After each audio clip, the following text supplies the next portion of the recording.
नमस्कार दोस्तों, स्वागत है आप सभी का आपके अपने YouTube channel Shyam class study में। आज की इस वीडियो में उत्तर प्रदेश पुलिस परीक्षा में पूछे जाने वाले हिंदी के 37 अति महत्वपूर्ण प्रश्नों का प्रैक्टिस सेट लेकर के आया हूं, जो आने वाली यूपी पुलिस की परीक्षा में आपको हमारे इन्हीं प्रैक्टिस सेटों से प्रश्न देखने को मिल जाएंगे। जो आप पेड कोर्स में प्रैक्टिस सेट लगाते हैं, वो प्रैक्टिस सेट मैं आपको अपने चैनल पर फ्री में करवा रहा हूं। तो आप सभी लोग ज़्यादा से ज़्यादा चैनल पर जुड़िएगा, जिससे आप सभी लोग इन फ्री प्रैक्टिस सेटों को लगा सकें। यानी प्रैक्टिस सेटों को आप पैसे दे के खरीदोगे तब आपको पता चलेगा। तो आप सभी लोगों से अनुरोध है कि चैनल को ज़्यादा से ज़्यादा सपोर्ट करें और चैनल को ज़्यादा से ज़्यादा सब्सक्राइब करें। अगर आप सभी लोग दिन रात मेहनत करके यूपी पुलिस एग्ज़ाम की तैयारी कर रहे हैं, तो आप सभी लोग हमारे 37 प्रश्नों के प्रैक्टिस सेट में 25 प्रश्न सही करके दिखाइए। अगर आप 25 प्रश्न सही नहीं कर पाते हैं तो आप टाइम पास कर रहे हैं, अपना कीमती समय बर्बाद कर रहे हैं। प्रैक्टिस सेट पूरा करिएगा। प्रैक्टिस सेट पूरा करने के बाद आपको पता चल जाएगा कि आपने कितनी तैयारी हुई है।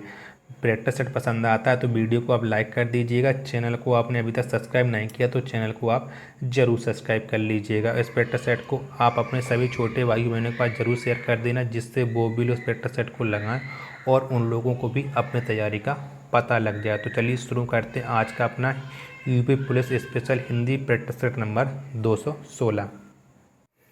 तो पहला क्वेश्चन है आपके सामने कि अब अली रही गुलाब में अपट कटीली डार में अलंकार है। तो इसमें कौन सा अलंकार है ये आपको बताना है कि अब अली रही गुलाब में अपट कटीली डार में। तो इसमें कौन सा अलंकार है? तो इसमें अलंकार है अनियुक्ति अलंकार। कौन सा है? अनियुक्ति अलंकार है। ऑप्शन नंबर सी इसका राइट आंसर हो जाएगा। क्वेश्चन नंबर दूसरा है कि निम्न में से तत्सम शब्द है। तो बताइए क्वेश्चन नंबर दूसरा में कौन सा शब्द है जो तत्सम है। तो कौन सा तत्सम है? तो क्वेश्चन नंबर दूसरा में तत्सम शब्द है शर्करा। कौन सा? शर्करा है इसमें तत्सम शब्द। ऑप्शन नंबर ए इसका राइट आंसर हो जाएगा। नेक्स्ट है आपके सामने कि निम्न में से तद्भव शब्द है। तो क्वेश्चन नंबर तीसरा में कौन सा शब्द है जो तद्भव है? बाकी के शब्द हैं वो तत्सम दिए गए, तो इसमें तद्भव शब्द है बाहें। कौन सा? बाहें है, ये तद्भव शब्द है। ऑप्शन नंबर ए इसका राइट आंसर हो जाएगा। नेक्स्ट है आपके सामने क्वेश्चन नंबर चौथा कि उर्वरा का विलोम शब्द है। तो उर्वरा का विलोम शब्द कौन सा है? तो उर्वरा का विलोम शब्द हो जाता है ऊसर। कौन सा? ऊसर इसका विलोम शब्द है। ऑप्शन नंबर सी इसका राइट आंसर हो जाएगा। क्वेश्चन नंबर 5 में कि निम्न में से शुद्ध वर्तनी है। तो किसकी वर्तनी शुद्ध है? क्वेश्चन नंबर 5 में ये आपको बताना है। तो जो आणविक लिखा है आणविक, इसकी वर्तनी शुद्ध है। ऑप्शन नंबर ए इसका राइट आंसर हो जाएगा। क्वेश्चन नंबर 6 है कि जिसकी गर्दन सुंदर है वाक्यांश का एक शब्द है। तो उसका लिए एक शब्द क्या हो जाएगा कि जिसकी गर्दन सुंदर है। तो उसके लिए एक शब्द होता है सुग्रीव। कौन सा? सुग्रीव। ऑप्शन नंबर डी इसका राइट आंसर हो जाएगा। वायु का पर्यायवाची शब्द है। तो बताइएगा कि इनमें से वायु का पर्यायवाची शब्द कौन सा है। तो कौन सा है वायु का पर्यायवाची? क्वेश्चन नंबर 7 में तो वायु का पर्यायवाची है अनिल। कौन सा? अनिल, ये वायु का पर्यायवाची है। ऑप्शन नंबर बी इसका राइट आंसर हो जाएगा। क्वेश्चन नंबर 8 में आपके सामने कि कागज के फूल किसकी रचना है। तो किसकी रचना है कागज के फूल? तो ये रचना है भारत भूषण अग्रवाल। किसकी? भारत भूषण अग्रवाल की ये रचना है। ऑप्शन नंबर डी इसका राइट आंसर हो जाएगा। रीति का बहुवचन है। तो रीति का बहुवचन कौन सा होगा ये आपको बताना है। तो कौन सा होगा रीति का बहुवचन? तो रीति का बहुवचन होगा रीतियाँ। कौन सा? रीतियाँ हो जाएगा इसका बहुवचन। ऑप्शन नंबर सी इसका राइट आंसर हो जाएगा। तेली का स्त्रीलिंग शब्द है। तो तेली का स्त्रीलिंग कौन सा हो जाएगा ये आपको बताना है। तो तेली का स्त्रीलिंग होता है तेलिन। कौन सा? तेलिन होता है तेली का स्त्रीलिंग। ऑप्शन नंबर बी इसका राइट आंसर हो जाएगा। क्वेश्चन नंबर 11 में आपके सामने कि निगरानी का समानार्थी शब्द है। तो निगरानी का समानार्थी शब्द कौन सा हो जाएगा ये आपको बताना है। तो निगरानी, इसका समानार्थी शब्द हो जाएगा देखभाल। कौन सा? देखभाल, ये इसका समानार्थी हो जाएगा। ऑप्शन नंबर सी इसका राइट आंसर हो जाएगा। आंखें सेकना मुहावरे का अर्थ है। तो क्वेश्चन नंबर 12वां में बताना है आपको कि आंखें सेकना, तो इसका मुहावरे का अर्थ हो जा रहा है सुंदर वस्तु को देखकर तृप्त होना। क्या? सुंदर वस्तु को देखकर तृप्त होना। ऑप्शन नंबर सी इसका राइट आंसर हो जाएगा। क्वेश्चन नंबर 13वां है आपके सामने की अपनी ढपली अपना राग लोकोक्ति का अर्थ है। तो इस लोकोक्ति का अर्थ क्या हो जाएगा? अपनी ढपली अपना राग। तो इस लोकोक्ति का अर्थ हो जाएगा सबका अपने अपने मन के अनुसार चलना। क्या? सबका अपने मन के अनुसार चलना। ऑप्शन नंबर डी इसका राइट आंसर हो जाएगा। निश्चयवाचक सर्वनाम कौन से होते हैं? तो बताइएगा कि इनमें से निश्चयवाचक सर्वनाम कौन से होते हैं। तो पढ़ लीजिएगा चारों विकल्प और बताइएगा कि इसका निश्चयवाचक सर्वनाम कौन से होते हैं। तो किसी निश्चित वस्तु व्यक्ति व उस स्थान के लिए प्रयुक्त सर्वनाम ये निश्चयवाचक होते हैं। ऑप्शन नंबर सी इसका राइट आंसर हो जाएगा। क्वेश्चन नंबर 15 आपके सामने कौन सा शब्द सकर्मक क्रिया है? तो कौन सा शब्द है वो सकर्मक क्रिया ही आपको। तो क्वेश्चन नंबर 15 में कौन सा सकर्मक क्रिया है? तो इसमें सकर्मक क्रिया है लिखना। कौन सा? लिखना ये सकर्मक क्रिया है। ऑप्शन नंबर सी इसका राइट आंसर हो जाएगा। तू रूप है किरण में, सौंदर्य है सुमन में, मैं अलंकार है। तो बताइएगा कि इनमें कौन सा अलंकार है? तो 16 नंबर क्वेश्चन में अलंकार है उल्लेख अलंकार। कौन सा है? इसमें उल्लेख अलंकार है। ऑप्शन नंबर डी इसका राइट आंसर हो जाएगा। अगला क्वेश्चन है आपके सामने की निम्न में से तत्सम शब्द है। तो बताइए कि इनमें से कौन सा है वो तत्सम शब्द है। तो कौन सा तत्सम शब्द है? तो इसमें तत्सम शब्द है निर्मम। ये निर्मम में ये तत्सम शब्द है, बाकी के ये तीनों ये तद्भव शब्द हैं। ऑप्शन नंबर बी इसका राइट आंसर हो जाएगा। नेक्स्ट क्वेश्चन है आपके सामने की निम्न में से तद्भव शब्द है। क्वेश्चन नंबर 18वां में आपको तद्भव शब्द बताना है कि इनमें किस में तद्भव शब्द है। तो ये जो संगम है ये तद्भव शब्द है, बाकी के ये तीनों तत्सम शब्द हैं। ऑप्शन नंबर डी इसका राइट आंसर हो जाएगा। क्वेश्चन नंबर 19 से आपके सामने की संत का विलोम है। तो संत का विलोम शब्द क्या हो जाएगा ये आपको बताना है। तो संत का विलोम होता है दुर्जन। क्या?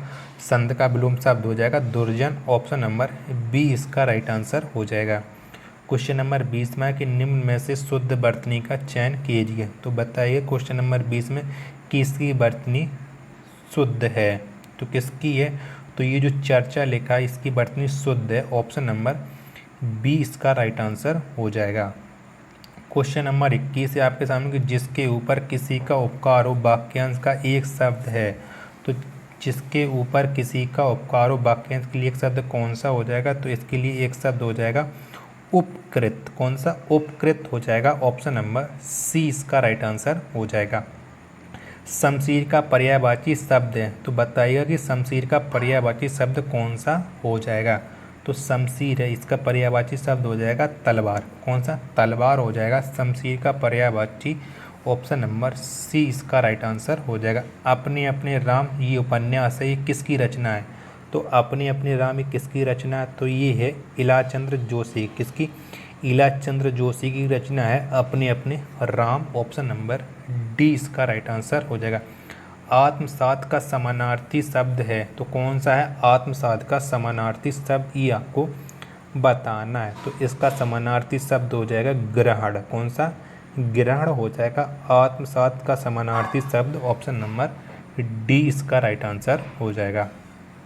नेक्स्ट क्वेश्चन है आपके सामने कि आधा तीतर आधा बटेर मुहावरे का अर्थ है। तो इस मुहावरे का अर्थ क्या हो जाएगा? आधा तीतर आधा बटेर। इस मुहावरे का अर्थ होता है बेमेल तथा बेढंगा होना। क्या? बेमेल तथा बेढंगा होना। ऑप्शन नंबर डी इसका राइट आंसर हो जाएगा। जैसे नागनाथ वैसे सांपनाथ लोकोक्ति का अर्थ है। तो इस लोकोक्ति का क्या अर्थ है? जैसे नागनाथ वैसे सांपनाथ। तो इस लोकोक्ति का अर्थ होता है सब एक समान दृष्ट प्रकृति वाले। सब एक समान दृष्ट प्रकृति वाले। ऑप्शन नंबर सी इसका राइट आंसर हो जाएगा।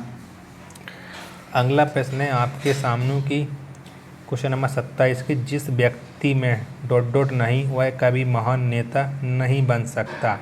तो इसके लिए आपको उचित शब्द बताना है कि इसमें कौन सा है वो उचित शब्द बैठेगा। तो जिस व्यक्ति में धीरज नहीं, वह कभी महान नेता नहीं बन सकता है। ऑप्शन नंबर सी इसका राइट आंसर हो जाएगा। निम्न शब्दों में सदा स्त्रीलिंग शब्द वाला कौन सा है? तो कौन सा शब्द जो सदा स्त्रीलिंग रहता है, तो कौन सा है? तो इसमें जो पक्षी है ये सदा स्त्रीलिंग वाला शब्द है। ऑप्शन नंबर ए इसका राइट आंसर हो जाएगा।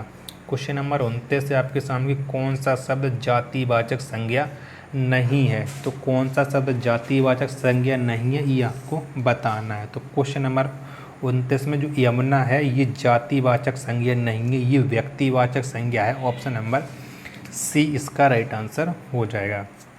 नेक्स्ट है आपके सामने निम्न में से शुद्ध वर्तनी है। तो बताइए क्वेश्चन नंबर 30 में किसकी वर्तनी है वो शुद्ध है? तो पढ़ लीजिएगा चारों विकल्प और आप बताइएगा। तो इसमें जो सर्वेक्षण लिखा है इसकी वर्तनी शुद्ध है। ऑप्शन नंबर सी इसका राइट आंसर हो जाएगा। वक्र का शब्द विलोम है, तो वक्र का विलोम शब्द कौन सा होगा ये आपको बताना है। तो वक्र का विलोम शब्द होता है सीधा या ऋजु। तो ऑप्शन नंबर ए इसका राइट आंसर हो जाएगा। अगला क्वेश्चन है आपके सामने कि दीपावली के त्यौहार पर माँ ने डॉट डॉट प्रकार के व्यंजन तैयार किए। तो यहाँ पर आपको बताना है कि यहाँ पर कौन सा रिक्त स्थान भरेगा ये आपको बताना है। तो दीपावली के त्यौहार पर माँ ने विभिन्न प्रकार के व्यंजन तैयार किया, विभिन्न प्रकार के हो जाएगा। ऑप्शन नंबर बी इसका राइट आंसर हो जाएगा। हरिण का पर्यायवाची शब्द है, तो बताइए कि हरिण का कौन सा पर्यायवाची शब्द है? तो हरिण का पर्यायवाची शब्द होगा मृग। कौन सा? हरिण का पर्यायवाची शब्द होगा मृग। ऑप्शन नंबर डी इसका राइट आंसर हो जाएगा। नेक्स्ट है आपके सामने निम्न में से शुद्ध वर्तनी का चयन कीजिए। तो बताइए क्वेश्चन नंबर 34 में किसकी वर्तनी शुद्ध लिखी गई, यानी प्रशंसा आपको बताना है कि कैसे लिखा जाता है। तो प्रशंसा लिखा जाता है ऑप्शन नंबर ए के अकॉर्डिंग। तो ऑप्शन नंबर ए इसका राइट आंसर हो जाएगा। महल किस भाषा का शब्द है? तो महल किस भाषा का शब्द ये आपको बताना है। तो महल है ये है अरबी भाषा का शब्द। किसका? ये अरबी भाषा का शब्द है। ऑप्शन नंबर बी इसका राइट आंसर हो जाएगा। नेक्स्ट और लास्ट प्रश्न है आज के प्रैक्टिस सेट का कि सूर्य शब्द का स्त्रीलिंग क्या होगा। तो क्या हो जाएगा सूर्य शब्द का स्त्रीलिंग, ये आपको ये बताना है। तो सूर्य शब्द का स्त्रीलिंग होता है सूर्या।